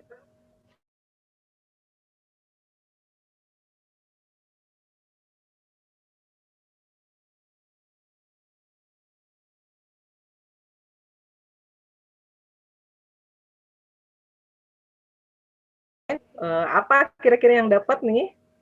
Kalau baca saja cenderung lupa. Bahkan ada satu lagi, teman saya itu nulis juga dia. Jadi dibaca Al-Qur'annya, ditulis juga gitu ya, didengarkan juga gitu ya, dan direkam. Jadi silakan mana yang Bu Endo bisa lakukan, yang kira-kira ini, oh iya nih alhamdulillah ada efeknya nih buat hafalan saya gitu ya. Tapi kalau yang tadi itu memang secara usia, kita sudah secara teori ilmu kejiwaan dan sebagainya gitu ya, memang sudah gampang lupa gitu ya, susah hafal. Tapi tidak ada halangan untuk menghafal Al-Quran sampai usia berapapun gitu ya. Guru saya dulu almarhum siapa namanya tetangga Bu Eha itu Pak siapa ya? Jadi lupa namanya, astagfirullahaladzim. beliau itu membuktikan bahwa sudah tua pun bisa ngapalin gitu. Jadi Pak Dayat mungkin, Pak Dayat Ya? almarhum. Pak Dayat Siapa? almarhum bukan? Pak Dayat. sebelahnya tetangga Pak Dayat itu siapa ya? Oh, Pak itu, Pak Munji. Bukan, guru SPG dulu. Iya, guru SPG. Lupa saya juga. Heeh, ya. Beliau itu membuktikan gitu bahwa saya sudah kakek-kakek sudah mau pikun tapi tetap dia ngapalin Al-Qur'an gitu. Dan itu jadi inspirasi juga buat kita. Seperti itu mungkin Bunda. Iya. Terima Ada kasih. satu lagi pertanyaan Ibu R. Ya. Daripada nih Mahyar. Hmm. Terkait hasil yang diharapkan terhadap anak seperti religius, berakhlak karimah, etos kerja bagus dan lain-lainnya menuntut kita sebagai orang tua atau guru menjadi contoh terlebih dahulu buat mereka. Nah, untuk para guru atau orang tua bagaimana caranya supaya bisa menjadi teladan buat anak-anak kita? Baik. Yang pertama itu tadi Pak Dani, kita harus terus belajar ya. Kenapa? Karena pengetahuan kita terbatas. Kalau kita tidak belajar, kita tidak tahu bagaimana caranya menjadi teladan. Misalnya, satu contoh, kita ingin diteladani dalam hal apa misalnya? Yang pertama misalnya religius ya. Kita tentu saja yang pertama harus tahu apa saja itu religius, itu kan berarti belajar membaca tentang religius ya, bertanya kepada ahlinya tentang religius. Ketika kita sudah tahu ilmunya, maka kita praktikan. Nah, praktikan ini berarti kita melakukan keteladanan. Harapannya siswa ngikutin gitu ya, anak didik ngikutin atau anak pribadi ngikutin. Kalau ada kendala misalnya kita sudah melakukan keteladanan, tapi anak kok nggak ngikut-ngikut gitu ya. Ini kenapa ini gitu? Hatinya kita sentuh dengan cara apa? Dengan cara itu pembelajaran bermakna itu ya kalau dalam istilah pendidikan. Kita kasih tahu mereka bahwa apa yang kita lakukan bermanfaat untuk hidup. Bukan hanya di dunia, bahkan untuk di akhirat. Ketika anak sudah tahu manfaatnya, sudah tahu gunanya, insya Allah dia akan yakin gitu. Oh ternyata Pak Dani ini melakukan sholat berjamaah, ya itu nilainya 27 derajat misalnya. Dari mana tahu 20 derajat? Kan dari ilmu pengetahuan gitu ya. Lalu ketika anak sudah, saya juga mau lah 27 derajat, orang sholat di rumah hanya 1 derajat, misalnya di masjid 20 derajat, mendingan di masjid gitu.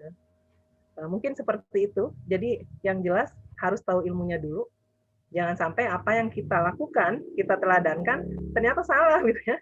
Ternyata tidak berterima dengan keilmuan agama ataupun keilmuan yang umum. Mungkin seperti itu jawabannya Pak Dani. Mudah-mudahan tidak puas ya. Biar Pak Dani baca lagi. Ada lagi ibu-ibu yang mau ditanyakan? Masih ada waktu, silahkan.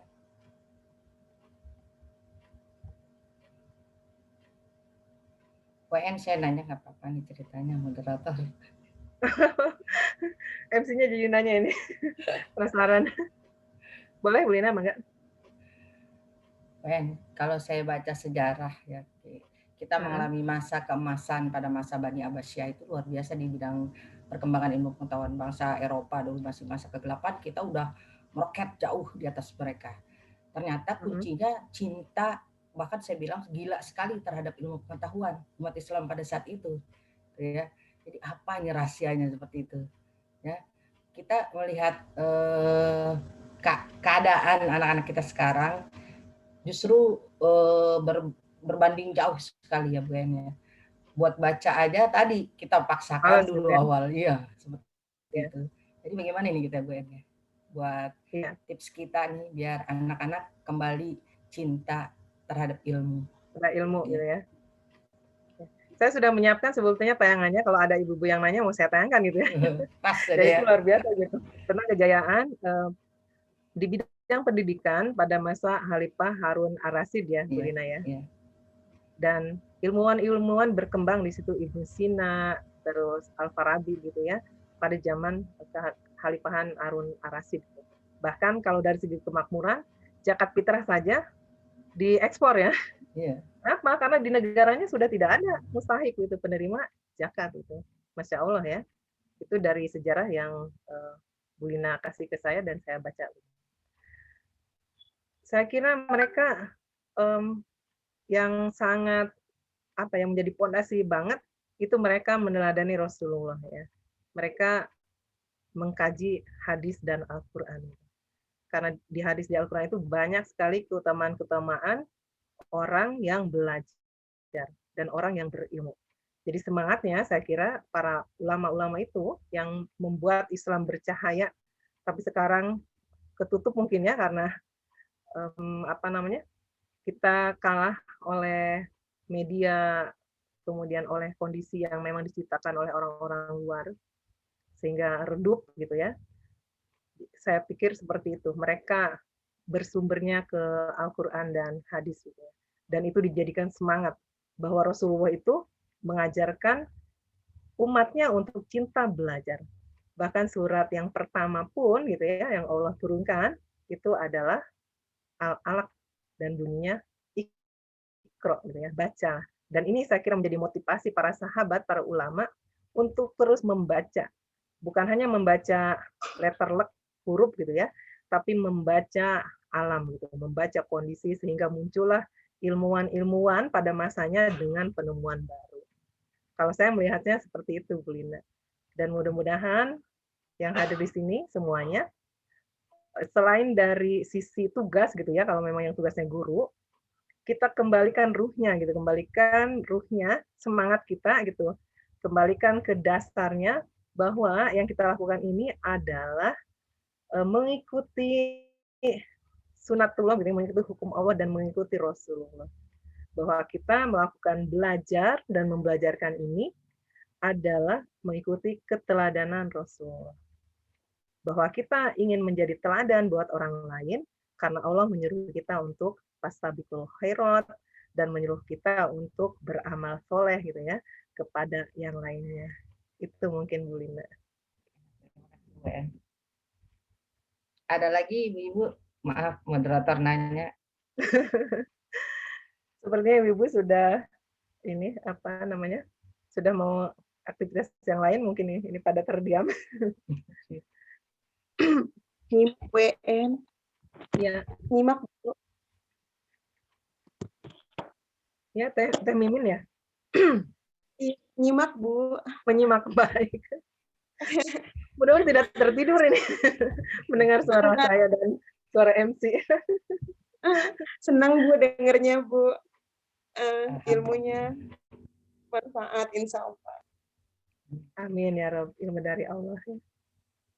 Amin. Atau Bu Lina ini teman-teman pada bingung mau nanya apa gitu. Ayo mangga Ibu-ibu di chat juga boleh. Mudah-mudahan yang saya bagi membuka, yang menambah wawasan, kecerahan gitu ya, menambah motivasi. Harapannya seperti itu ya Ibu-ibu ya, Bapak-bapak. Bapaknya cuma satu ya, Ibu dan Bapak, Ibu-ibu dan Bapak. Iya Bu En nih. Punten. Mangga, Benang. Assalamualaikum warahmatullahi wabarakatuh. Assalamualaikum warahmatullahi wabarakatuh. Saya nyimak mungkin kurang begitu maksimal ya Bu, karena saya ini ada di sekolah, ada sesuatu yang harus dibetulkan. Hari Minggu saya pergi ke sekolah.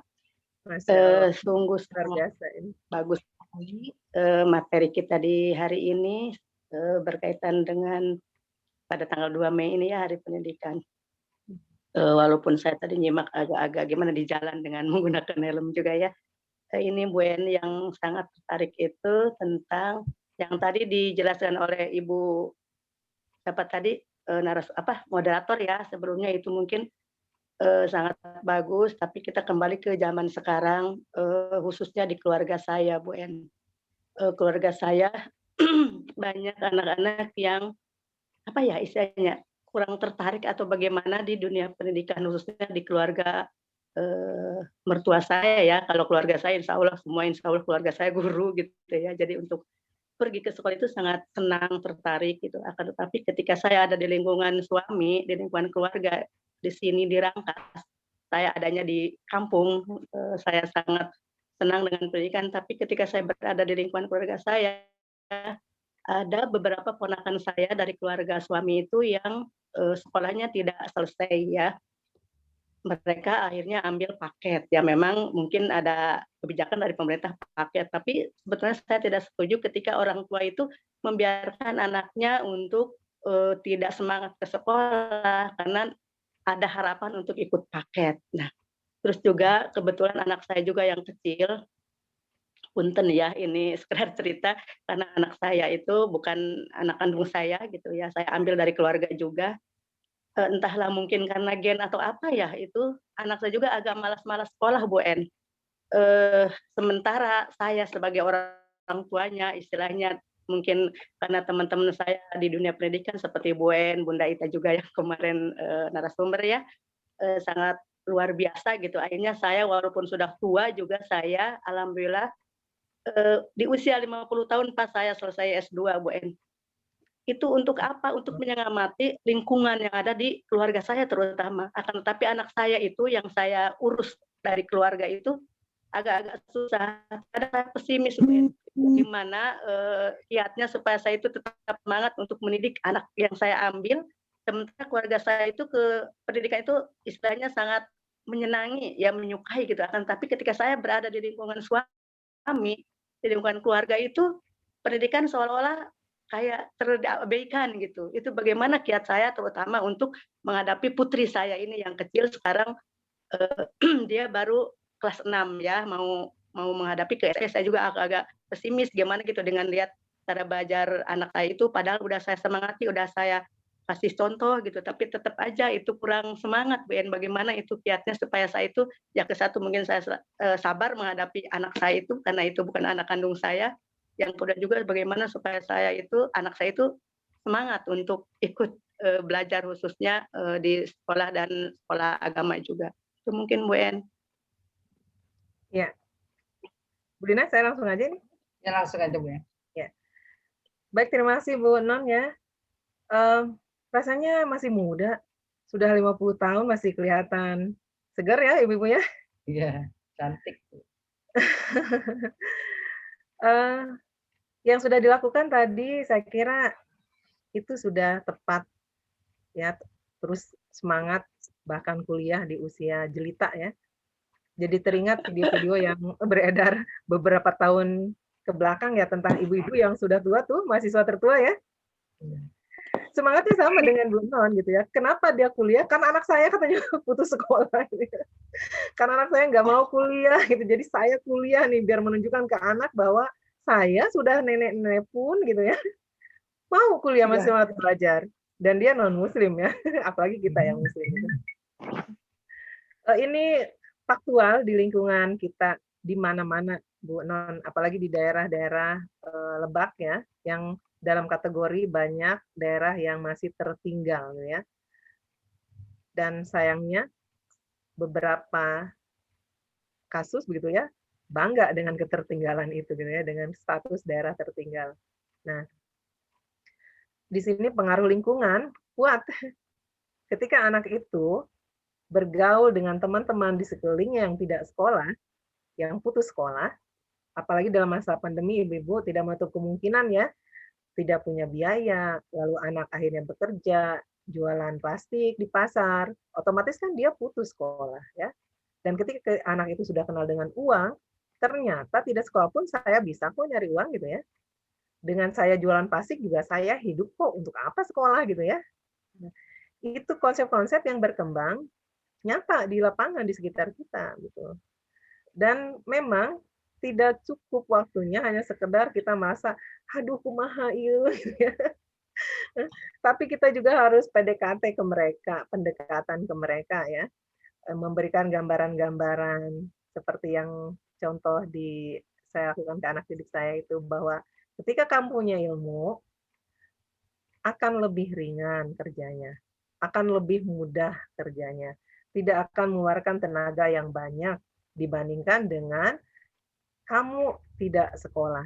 Coba kamu bandingkan misalnya, dan kamu jualan plastik di pasar karena tidak sekolah misalnya. Tapi kamu sekolah SD, SMP, SMA, sekarang ke pabrik ibu-ibu minimal harus SMA, ya kan? Nggak ada lagi itu ijazah SD, SMP di pabrik, sudah ditolak. Dan saya dengar dari tetangga-tetangga dari orang-orang yang saya temui, kerja di pabrik juga saingannya berat gitu ya. Bahkan mereka sudah ada hal-hal tertentu untuk bisa masuk gitu. Jadi bukan hanya ijazah, tapi ada hal lain. Kalau saya pikir masalah yang itu tadi, pertama lingkungan.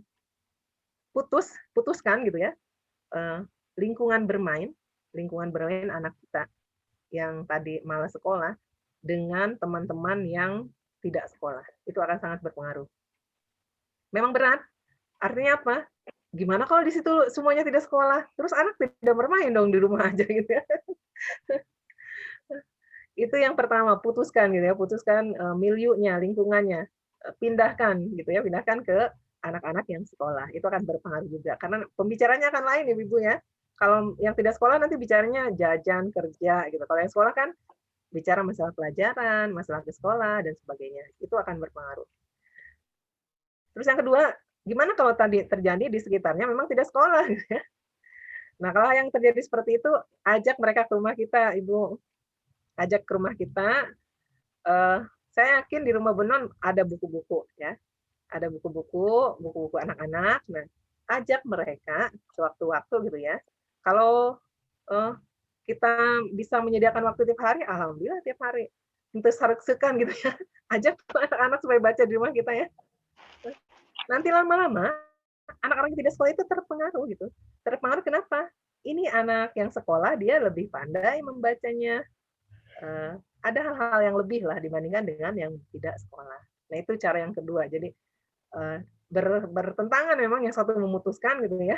Dan kalau lebih ekstrim lagi pindah gitu, pindah rumah ke lingkungan yang sekolahnya bagus gitu, yang anak-anak sekolahnya bagus. Dan itu berat gitu, berkaitan dengan ekonomi dan sebagainya. Kalau tidak bisa, ajak merekanya gitu. Minimal ketika anak teman kita tidak sekolah, dia juga senang baca gitu ya. Dan jadi anak kita, oh iya saya ini lebih berharga gitu, lebih tinggi kemampuannya dari anak-anak yang tidak sekolah. Mudah-mudahan jadi semangat gitu ya. Saya akan terus sekolah dan mudah-mudahan bisa mengajak teman-temannya untuk sekolah. Setelah mereka menikmati kegiatan tersebut, nanti kan mereka ngobrol ke orang tuanya, ih ternyata senang loh sekolah ini gini. Nah mudah-mudahan terimbas gitu, jadi ikut sekolah. Lalu bagaimana kalau mentok juga? Ini sudah dilakukan nih, mentok juga nih. Bagaimana? Kembalikan urusannya ke Allah gitu. Dengan doa-doa kita. Mudah-mudahan dibukakan hatinya ya. Walaupun bukan anak kandung, saya kira kalau kolbu itu bersih ya. Tetap ada keterikatan. Bahkan ada bukan dongeng ya. Ada anak yang lebih dekat keterikatan mentalnya dengan yang mengurusnya. Ya, Dia benar. tidak mau berpisah dengan yang mengurusnya. Terutama anak balita itu pasti akan sangat dekat dengan yang mengurusnya. Ibu-ibu, saya pernah cemburu ibu-ibu ke pengasuh anak saya waktu anak saya masih balita ya. Saya datang dari sekolah ingin menyapa, anak saya malah ngejar si teteh gitu ya. Itu menyakitkan ya. Buat saya menyakitkan gitu. Saya ingin pulang disambut anak, pas ketemu anak dia ngejar si teteh gitu ya. Akhirnya saya berpikir ulang, apa yang salah ini dengan diri saya gitu, sehingga anak saya lebih suka ngejar si teteh daripada ibunya gitu ya. Lalu mulailah gitu menjalin kedekatan ya, cerita-cerita gitu. Yang balita kan seneng dongeng gitu ya, Bib, dan cerita dan seterusnya. Habib. Gitu. Akhirnya lama-lama deket lagi gitu dengan saya gitu ya. Kalau dijauhkan dari si teteh juga nggak mungkin karena waktu itu saya keluar kan. Gitu ya. Tapi bagaimana caranya dia tetap dekat dengan saya, lebih mengutamakan saya gitu. Ya, teteh hanya membantu saja seperti itu.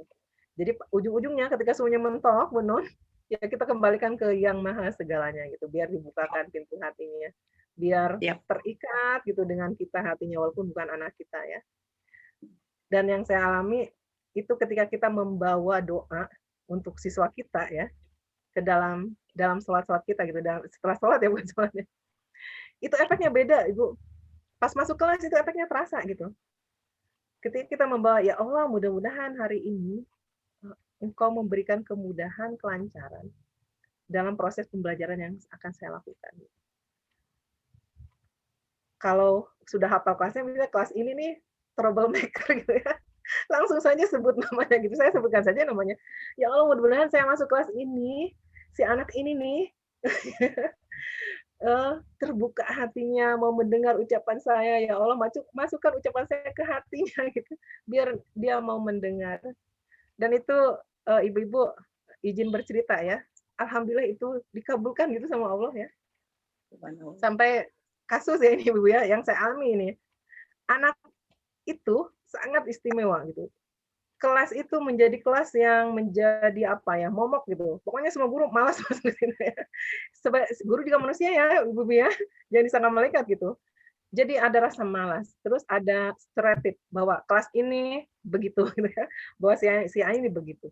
Bahkan ada kejadian ibu-ibu pas pelajaran guru yang senior dan galak gitu ya. Dia kabur. Dia kabur ke belakang. Nah, kebetulan saya lagi jalan gitu. Lalu piket dan guru itu ngejar gitu ya. Saya kan kaget, ini ada apa ini? Saya ikutan ngejar. Dia lari ke perpustakaan, DC4 agak ke belakang mojok dan loncat pagar itu. Loncat pagar. Padahal tinggi ya. Nah, pas loncat pagar itu, kaki sebelah kirinya itu kepegang sama guru yang galak ini. Sepatunya lepas. Dianya langsung ke sana blok gitu ya. Ke aspal. Terus apa coba yang dia katakan?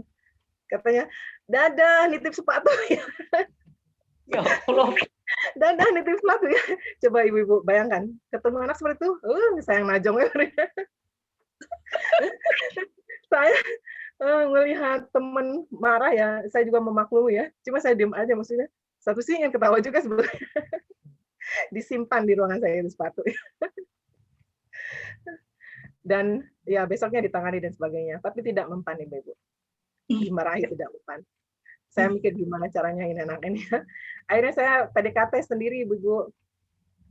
Saya dekati anak itu kalau istirahat. Sengaja saya suruh tolong belikan minum, padahal nggak butuh-butuh amat gitu ya. Lama-lama kan jadi dia terikat tuh dengan saya. Istirahat dia nanya, Bu, mau nitip apa Bu? Nah di kelas juga saya jadikan asisten ibu-ibu. Pas saya butuh menghapus misalnya. Kayaknya Bu En senang banget deh kalau kamu yang menghapus, dia ngapus gitu ya. Ibu ketinggalan di ruangan. Siapa nih yang bisa mengambilkan misalnya? Tapi rada berat kayaknya kamu deh yang bisa sanggup membawanya. Padahal tidak berat gitu ya. Akhirnya lama dia terikat dengan saya. Istirahat nanya gitu ya, di kelas nanya. Nah, setelah itu saya jadikan ketua kelompok. Tapi saya juga sambil mencari latar belakang dia ya. Ibu-ibu ternyata cerita dari tetangga-tetangga siswa dengan dia itu adalah anak yang mengurus adik-adiknya ibu-ibu di rumah. Jadi pagi-pagi sebelum sekolah dia tuh masak ibu-ibu, masak nasi, goreng tempe, goreng telur, disimpan untuk siapa? Untuk adik-adiknya. Dan adiknya banyak ibu-ibu. Jadi di rumah dia sibuk mengurus adiknya. Ibunya dagang di stasiun Rangkas Bitung. Ayahnya buruh. Pulangnya malam. Jadi memang dia tidak ada waktu untuk aktivitas gitu ya. Nah, di sekolah dia bertingkah itu ingin diperhatikan karena di rumah tidak ada perhatian sama sekali dari ayah ibu. Kenapa? Bukan tidak sayang karena mereka bekerja. Nah, di sekolah dia nyari perhatian dari semua guru kan. Terus saya udah tahu, saya panggil kelas istirahat dia datang ke saya. Nak, kamu masak apa hari ini gitu saya tanya ya. Dia kaget tuh. Loh, kok Bu En nanya masak ya? Enggak, Ibu mah nanya aja gitu, pengen tahu kamu masak apa. Terus, Bu, Ibu udah pernah ke rumah saya ya? Ih, nggak pernah, ngapain ke rumah kamu? Padahal kita sudah tahu dari cerita temannya. Akhirnya dia cerita kan, jadi lebih dekat gitu ya. Kemudian lama-lama ada perubahan sedikit-sedikit. Tidak banyak memang sedikit-sedikit ibu-ibu. Dan itu berproses selama di kelas 9 ya, karena ketemunya di kelas 9. Sampai alhamdulillah dia lulus. Lulus dengan mulus gitu ya. Dan setelah itu ibu-ibu dia melanjutkan ke STM. Dia minta Kalian ini saya, ya, dia melanjutkan ke STM. Dan di STM